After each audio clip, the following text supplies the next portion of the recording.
Pārdošanas sistēmas CRM kaut kas tāds, agrāk mēs šķita, un arī daudziem uzņēmējiem šķita, ka tā ir tikai tāda liela uzņēmēja lieta, vai ne? Un īstenībā tāpēc jau arī ir daudzkārt tā, ka mazie uzņēmēji vienkārši neizmanto kaut ko CRM, tur Pipedrive vai Maverick vai HubSpot vēl kaut ko, jo viņam liekas, ka tas jau ir tikai tad, kad man uzņēmums ieskriesies, un tad es sākšu kārtot, un man vajag tur pārdevējs un vēl kaut ko.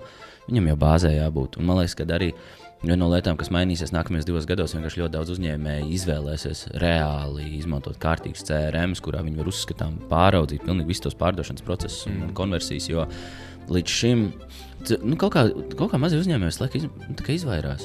Tāpēc, ka viņi nav uzņēmēji. Man liekas, ka tas ir attieksmes jautājums. Iedomājies, paskaties uz jebkuru normālu kompāniju, kurā ir cilvēki, kurā ir tā kā komanda. Vienkārši tur ir jādomā par to, kā darīt lietas efektīvāk. Un tāpēc viņiem vajag CRM, vienkārši viņiem tas ir tāds, pilnīgi normāla lieta. Tas tā kā tev vajag datoru, lai iesūtītu e-pastu, un tev vajag